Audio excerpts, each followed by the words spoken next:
Hi hello வணக்கம். இது அரிசி முறுக்கு செய்கிறது அப்படின்னு பார்க்குறேன். எங்கள் அம்மா ஸ்டைலில் எண்ணெய் ஊற்றணுன்னு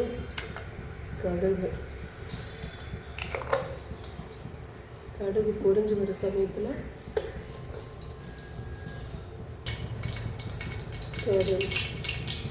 சீரகம் 2 ஸ்பூன் சீரகம் பொரிஞ்சதும் கட் பண்ணி வச்சுக்கிறேன். சின்ன வெங்காயம், வரமிளகாய், எல்லாம் ரெண்டாக கட் பண்ணிக்கிறேன்.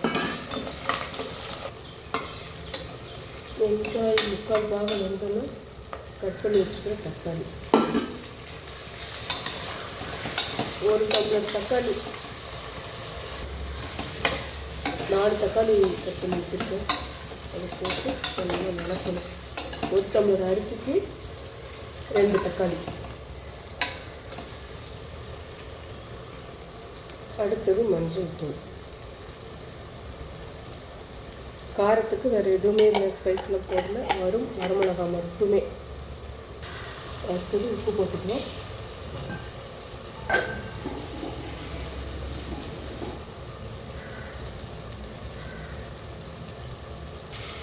உப்பு போட்டு நல்லா கலந்துடும். தக்காளி 3/4 பாகம் வேகணும்.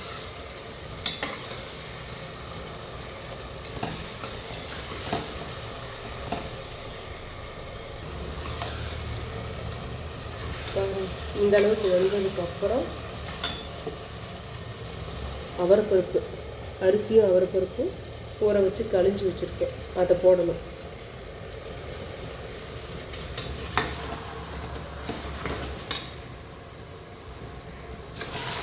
இந்த தக்காளி இதுலேயே போட்டு நீங்கள் அரிசியை வளர்க்கணும்னா சாப்பாடு உதிரியாக இருக்கும். அதுக்கப்புறமா தண்ணி ஊற்றணும். அரிசியும் இந்த தக்காளி எசன்ஸும் நல்லா ஒன்றா கலக்கணும்.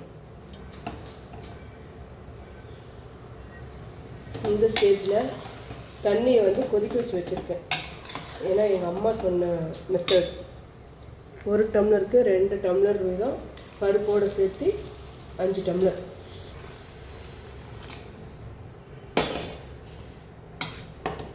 ஊற்றி நல்லா கொதிக்க வரைக்கும் விடணும்.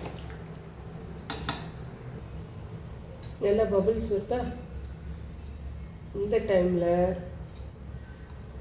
1 ஸ்பூன் நெய் ஆட் பண்ணுவோம்.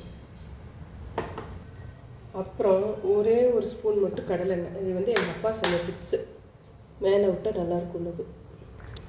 இந்த ஸ்டேஜில் சீரகமும் மிளகும் தூள் பண்ணி வச்சுருக்கேன். அவங்கவுங்க காரத்துக்கு தகுந்த மாதிரி போடலாம். இதை விட நீங்கள் கையில் நுணுக்கி போட்டிங்கன்னா அது இன்னும் சூப்பராக இருக்கும். நல்லா கொதிக்கிறப்போ மூடி 2 விசில்.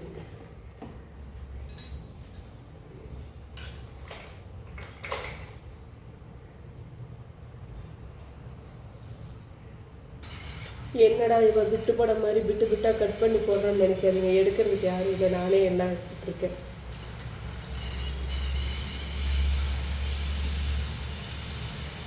நல்லா ஆட் பிடிச்சிட்டு போட்டு 2 விசில் எடுக்க வேண்டியதுதான்.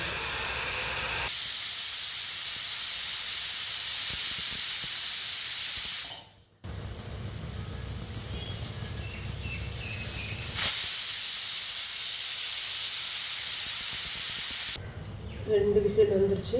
காத்தடங்கட்டும், அப்புறமா திறந்து பார்க்கலாம்.